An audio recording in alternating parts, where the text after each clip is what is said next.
T Smalls, what it do, what it do? What's going on, Mr. Palmer, sir? It's a beautiful occasion. We have Mr. Tony Terry in the house. Welcome back, my brother. Yeah. What's going on, guys? How y'all doing tonight? Oh, man, doing good, doing good. Good. Yeah, we're doing pretty good today. And we had to give you your props and your just due. This is what this show's about. You want to get into your music, that's fine, too, as we go. Okay. But we're going to pay you some homage because I couldn't. Oh, man, that's dope. Yeah, go ahead. I appreciate that. Yeah. I couldn't let another show go by without showing our appreciation what you did for me, T Smalls, and the Let's Talk Under the Tree podcast. And I'm going to give you your flowers while you're living. And oh, man. Right, and it hit my heart. I had to do this. You know what I'm saying? T Smalls, show him some love. Look, man, we talking under the tree.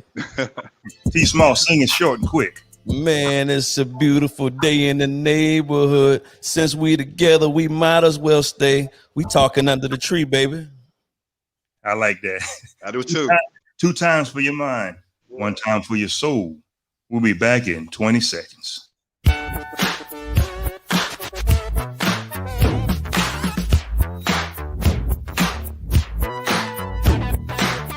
Who is you?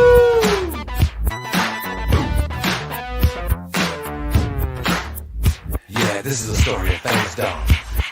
For the dog. Okay, we back. I guess he stepped away for a minute, but he'll be back, and we'll work it out. Oh, about 2 seconds. That was more like 18 seconds. Yeah, it's all more like 18, man. It's all good, man. but what I want to start it off and say, brother, I started radio around 2003, 2004. And, you know, technology has changed, you know, from way back then until now. Absolutely. Right. So I started actually on AM radio and with a guy named Clark Burton and a guy named Baleem. And, you know, technology has changed and I got into podcasting. And I said, well, wow, I'm a nobody in the podcasting game. And you gave me a chance. And I never forget that you took a chance on me. And since then, the podcast has grown. You know, I was riding around at work and I said, I want to start a podcast. And I said, well, wow, you know, I got to learn this, Facebook, YouTube, and new to Instagram. And I called T Smalls up. I said, hey, you want to be my co-host? And we went from there. You and another R&B singer, Lenny Williams, put me on the map, believe it or not. And Uncle Lenny. Yeah, Uncle Lenny. And I didn't want to go by, you know, without doing another show, without letting you know I really appreciate you and for what you did. And my first host on the show, yeah. I want to he sent a little clip, you know, right here. I'm going to play this about 30 seconds. Hold on, stand by.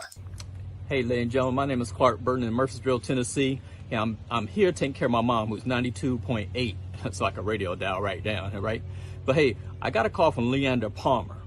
You know, because 14, 15, 16 years ago, maybe, hey, I don't even remember how long ago it was, 2004, 2005. We used to do radio, AM radio, called the Credit Studios in Jacksonville, Florida. Actually, he had me in Charleston, South Carolina on the radio talking about Credit Studios. Had me in Monk's Corner. Yes, I've been to Monk's Corner, believe that or not. But hey, I'm up here in Tennessee now taking care of my mom. I'm close to Music City, USA. But I want to give a shout out to Leander Palmer and you guys, because y'all doing the world down. Let's talk under the tree. So where did I come outside? To do a video to say, let's talk under the tree. Hopefully we can get back into you guys with the Credit Studios, me and Leander Palmer, give you some more information about how we can help you guys also. But hey, look what Leander has done. He went from radio to Facebook Live with podcasts. God bless. Peace. Thank you, Clark. I appreciate that, brother. T Smalls, that's a little known fact. You didn't know that, did you? Hey man, I remember that, man. I remember that. That's when that's back in my younger days, man. Right. And me and T Smalls really appreciate you, brother. T Smalls, what you got to say? Man, man, all I got to say is, man, Tony Terry, man, we've been working this Chitlin circuit, man. I remember you telling us that, man. You start off at the Chitlin circuit, man, and work your way up, man. And we really appreciate, man, you giving us an opportunity to interview you, man. You know what I'm saying? You didn't really know us from a can of paint, man. And you know, you actually gave us your blessings, man. And it's kind of been like foreseen from the point that, you know, from when we interviewed you the first time till now, man, things have changed. A lot of things have grown. So, man, I just want to say thank you personally, man. But I never forget that Chitlin circuit thing you told me. Yeah, that's how you pay your dues, man. Right. Hitting the Chitlin circuit. And you also stated, you know, since you're out of North Carolina, you was kind of cocky about cooking. I remember. I do a little something. Yeah. So what you got going on, man? I know you're getting ready to go on tour and things like that. So tell us about your new tour coming up. Well, there's a lot going on. The tour is called Evolve, which I think is an amazing name. And because, you know, during this COVID, I've had to, and most artists have had to evolve into something else, right? To remain relevant and to stay in the game. You know, I had never done a live before March of last year, and about 2 weeks into COVID, I was going stir crazy. I need something to do. Yeah. So I started, you know, just performing really for myself, just to vent, if you will, and it started catching on to people. And at first, I started doing it on a Tuesday, and I was calling it "Chilling at the House" like the rest of y'all. Right. Long name, but that's what I was calling it. And then ultimately, I started calling it Tony Terry Tuesday. But what happened was it just started to grow, and people started responding in a way that I didn't expect. You know, like somebody would have lost a family member, or you know, somebody stressed out. And this one guy called me, and the screen, he called me on Facebook phone, on video, and the screen was completely black, and he was having a panic attack. And he called to tell me that my music was pulling him out of it.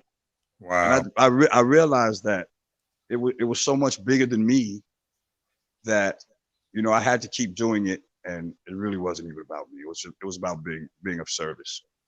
Wow. So that has led to a whole lot of things, you know, singing for free, doing what I do, and just putting it on social media so people can have access to it every week, has turned into me working throughout the entire pandemic, pretty much. You know, doing virtual things and some social distance gigs, and you know, I've just been busy. Right. I've started working at a television station as well, where I'm programming a channel. You know, I got to keep busy, man. Yeah. Oh yeah, no doubt. You got to keep something going. Yeah, got to keep it going, man. You have to get those multiple streams of income. And I actually did my first leading role in a movie last year, where I played Malcolm X, Malcolm and me. Nice. It was interesting. It was interesting. I had heard that I looked like Malcolm X, but I didn't really think much about it. You do until you know, they had me up. You know, I had the suit on, the skinny tie, the glasses, the iconic ring, and they took a photograph of me, and they put it next to Malcolm X, and I thought, wow, I look like Malcolm X. I look like Malcolm X. You really started to believe it. Like, you know what? I really do look like her. Yeah, you do. Yeah. That's a blessing. Also, since we last met, your music here, you know, has a full effect all over the world with child support, because when they hear this right here, I'm gonna make sure I say I don't own the rights, copyrights to this song. You're responsible because of this song, since we last met, with a lot of kids. Uh-oh. Yeah. Right, T Small? Oh yeah. Hey, I think everybody been getting lovey-dovey during the quarantine. You know what I'm saying? Right. Either Lovey Dovey or divorced. Yeah.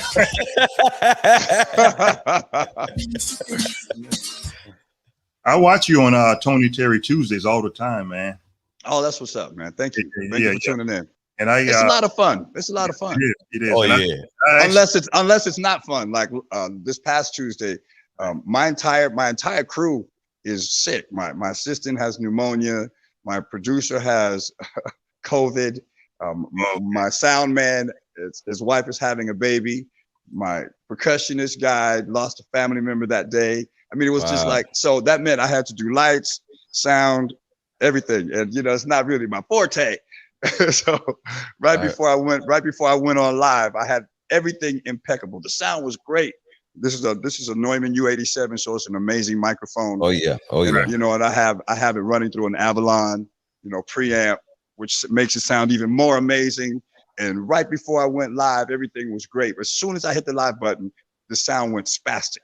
And I don't know if it has something to do with the storm that was happening, but it was a little bit stressful, you know, it was a little bit stressful. I don't like to perform if the sound is not right. That's like the most important thing. Right. Most important thing is the sound. Yeah. If the sound ain't right, it ain't right.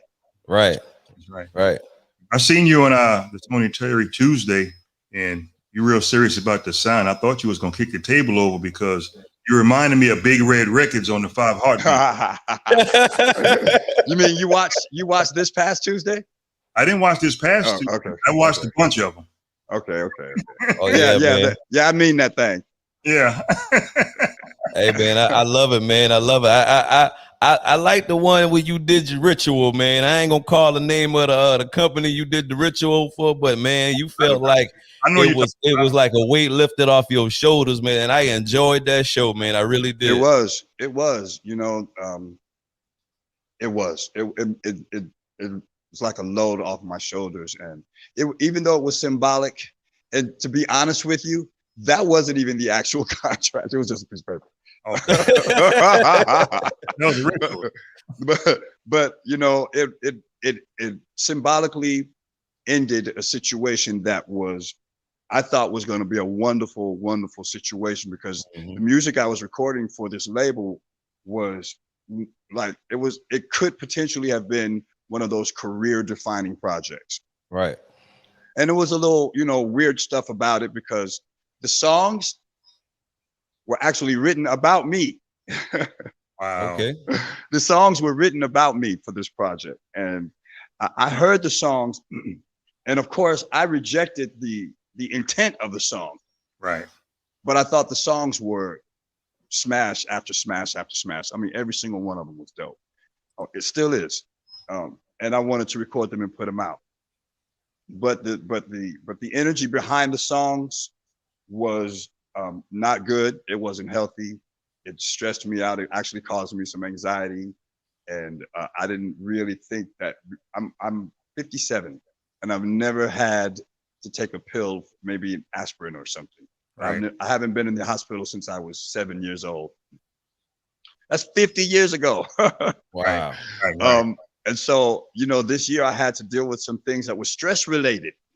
And I initially was keeping that to myself. I think probably like most people, were embarrassed and didn't want to let anybody know. But then I thought, you know, people care about me. And then not only that, I can't be the only one. So I started talking about mental illness and stress and anxiety, and how it can affect you, how it can absolutely kill you if you don't do something about it. And I found it empowering, because then people started responding to that too. You know, in our community, mental illness is not something that we talk about. Oh yeah. You know, we have somebody in our family, and probably most of us do have at least one person who could be legitimately, you know, have some legitimately crazy, for lack of a better word. But the worst ones kind of get tucked away. We don't really talk about them. We don't really, you know what I mean? Right. That's just how we deal with that in our community historically. And I think that we need to bring the conversation front and center. So that's kind of been on my list of things to do, is to stay talking about things that really matter in our lives, beyond cars and, you know, sports and women. I'm gonna give you some credit, brother. To say, you know, you have the platform that you have, at least you're man enough to admit it. In our community, that's a no-go. Yeah, it is, because, you know, we can't be, especially the men, we can't, you know, to say that I am, you know, I am not well or not good would suggest that you're weak. And it's not. I mean, you know, Exactly. everybody goes through something. And as far as I know, nobody can be successful by themselves. That's right. In any lane, you know, you're going to get some kind of help along the way. And even, you know, mental wellness is something that we have to keep in check. And stress, anxiety really can take you out, bro. It really can. Oh yeah. Oh yeah. Like for real, like dead for real. Yes. Yes. When you did some of the Tony Terry Tuesdays, I actually prayed for you. I picked that up, believe it or not. And I said, if I ever get a chance to talk to you again, I want to say, God bless. Oh man, thank you. Yeah, I picked that up when you did the burning thing. I felt that through the screen. I did. Oh, yeah. It was needed, and it was needed for me. I had I had signed to this label for a 1-year deal. Right. And which I signed in March of last year. And it's May of this year. And no, actually I signed it in March of this year. And it was supposed to be, the album should be done by now. Right. But I got dropped from the label like 20 times. Wow. Man. When I think about it, it's hilarious. But, you know, going through it, it wasn't fun at all, because, you know, when your livelihood depends on, you know, what that situation was, you know, it's kind of like, you know, I don't really know why you're doing this. They would drop me and then call me back, and drop me and call me back. And then I would say foolishly went back, but then, you know, the business side of me says, close the deal. I don't care how tough it is. The personal side was saying, run for the hills.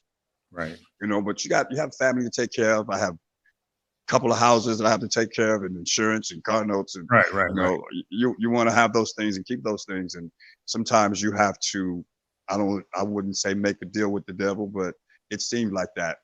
It seemed like that. It seemed like I was making a deal with the devil, and I decided ultimately that it wasn't worth my soul. And I'm glad you I'm glad you got out of that deal, man, because man, we looking forward to the future, man, and what you you know, what you plan to do. I know, you know, all things you go through is a learning situation. Yeah, absolutely. You learn from that situation Absolutely. and you move forward. I can see that. I can see that situation coming from a mile away now. You know what I mean? Right. So that wouldn't happen again. Exactly. And you're a good brother, man. Like I said earlier, you took a chance on me, a nobody.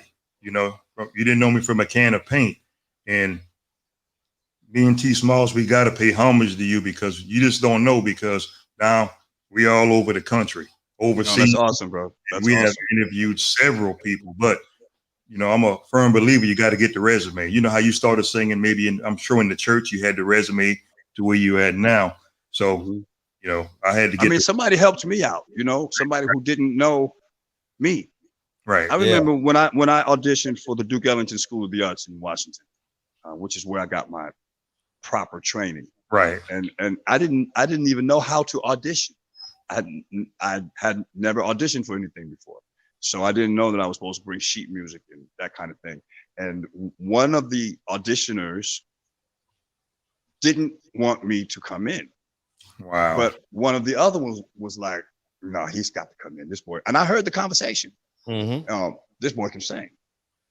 And so I got in, and the one who didn't want me to come in was one of the founders of the school. And my final year at Duke Ellington, he came to me. His name is Mike Malone. May he rest in peace. He came to me and put his hand on my shoulder and said, "You're ready. Go." And this guy was so revered that if he said you're ready, if he came to you and did that, then you're ready. And I just took that. That was so humbling, and I took that, and it gave me confidence to move on to New York. And pound the pavement, just start getting it. My first job in New York was selling pillows, vibrating pillows, door to door.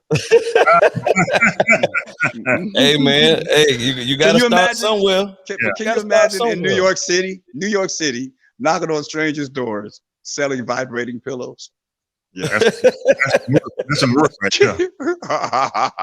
Hey man, but you had to start off somewhere, and you took that and you worked that, man. So because you already know where you was going at, man. You know what I'm saying? Well, I actually worked for a week, enough to buy me a ticket home. I was like, as soon as I had my ticket money, I quit.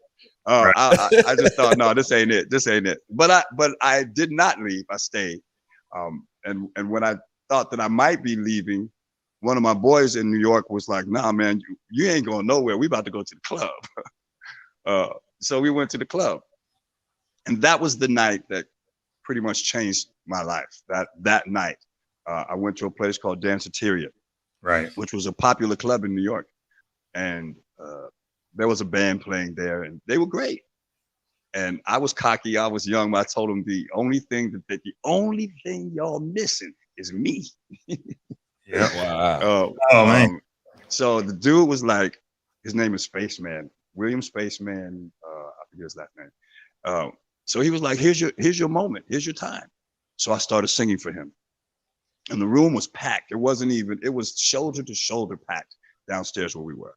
And I started singing for this guy, and there was a gentleman standing behind me who, I didn't know if people were hearing or paying attention because it was loud.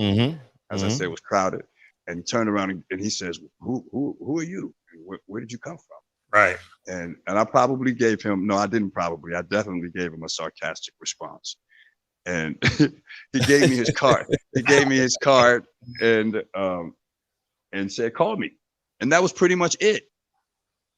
And so that gentleman was Ted Courier. And Ted's claim to fame at that point was that he had co-produced Atomic Dog for George Clinton. Oh yeah, which we know is a classic. Yeah. Oh yeah, that's a classic. Yeah, he was the first DJ to do live mixes on New York radio on 92 KTU. So he was pretty much a heavyweight in the business. I just didn't know that. And he didn't make it his business to tell me that either. So I held on to his card for a couple of weeks, and I called him late, like 11 o'clock at night. I'm a musician, so I'm right. Usually up late. So it didn't seem out of line for me to call him that late. And when I did, he answered the phone. He was excited to hear from me. Like, what took you so long? And he was working on a project for a group called the Boogie Boys, which was popular in the 80s. They had a record called Fly Girl. Fly Girl. Fly Girl. Yeah. Fly Girl. I remember. Yeah. So he was working on their follow-up record, and he invited me to the studio. I was living in New Jersey at that point, so I had to take the bus to the PATH train to the subway to the bus uptown. And I got there about maybe 12:30, 1 o'clock in the morning. And when I got there, he had Parliament Funkadelic in there recording backgrounds for this record. And I was like, wow. I still am a huge fan of Parliament. Right. He had them in there recording, and that night I learned what funk music was about. Because they didn't smell good.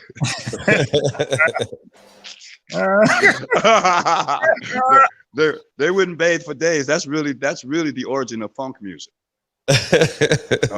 They would just be in there for days and days and days and days, and just working on music, and it was a pretty funky situation.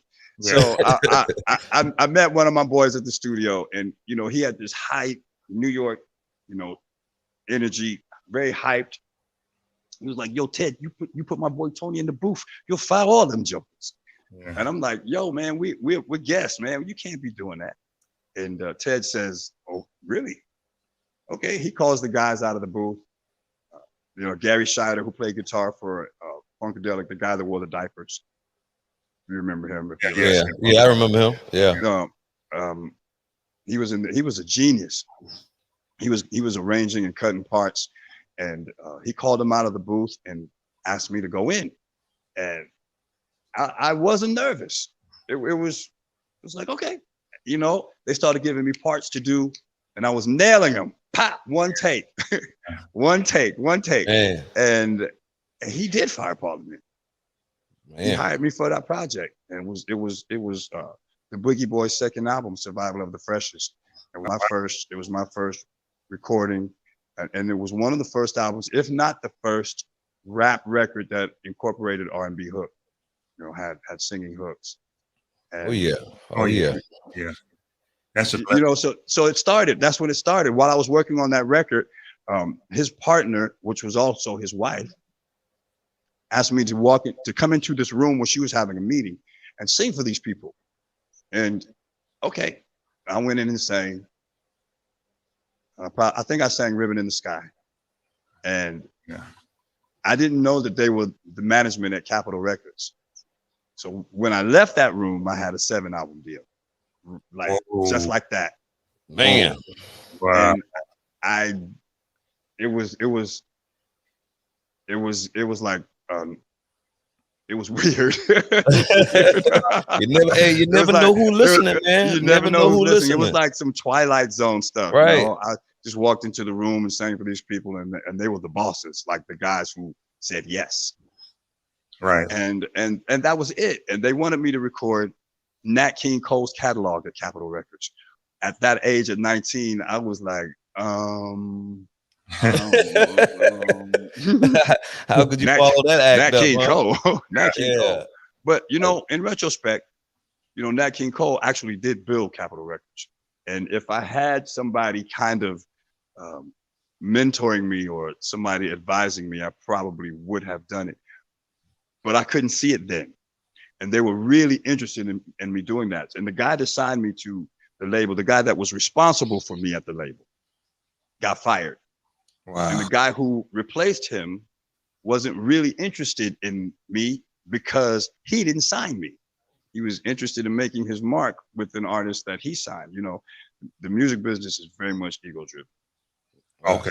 Okay. So the guy was fired, and he was hired at Epic, and he convinced them to buy my contract from Capitol.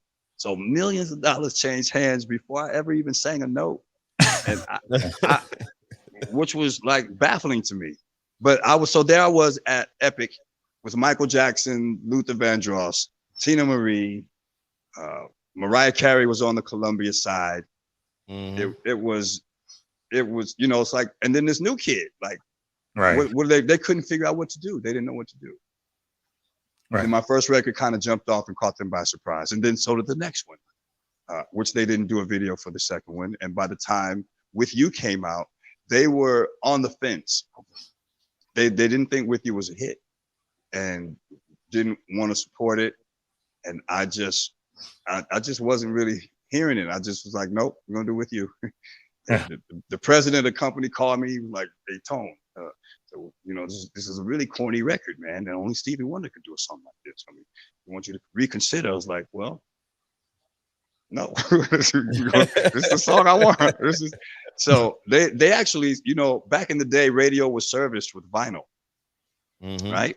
Yeah. And there were about 40 or so, maybe more, major labels. So there are 40 local promotion directors with about 5 or 6 records every week that they're taking to radio to get a spot on the air, and radio only has maybe 3 spots that week. So, you know, he has to listen to a lot of music to decide what he's gonna put on the playlist. And my record showed up with a blank label. It had nothing on it. It was just white. Right. And to me, at the time, I knew that I didn't know that at the time that had happened. I found out a little later, but it made the record stand out even more because you know, you got all this pile of records you want to listen to, and then you have one that's blank. You know, from Epic, a blank, no writing, anything from Epic Records. You know, that made them want to listen. It made them want to listen. What is this? Yeah. Yeah, and that's pretty much what happened. The record started growing organically without any support from Epic, and then the phone call from Anita Baker came, and I hadn't I had not met Anita Baker, so I didn't really believe that it was her. And the way the whole scenario played out, you know, I walked into the office and our receptionist wasn't at her desk, and the phone was ringing incessantly. And I answered it, and it was Anita Baker. She was looking for me. Wow. And you answered. I answered. Yeah, it was weird. It was strange. So she had seen a performance on TV. I think it was the Party Machine that came on after Arsenio back in the day. Remember that? Yes. And so I'd done both shows actually, but that's the one that she saw, and she was like, the song woke her up, and she thought it was one of the most beautiful songs that she ever heard. So she was like, how come I haven't seen the video? And still, I'm not sure that I'm talking to Anita Baker, because I just, what she want with me? and so she said, I told her that the record company didn't think the song was a hit. And she said, those people wouldn't know a hit if it hit them in the forehead. Wow. And she said, Tony Terry, I'm going to send you $50,000. I want you to shoot the video for this song. And I'm going to call my friend Blair Underwood to direct.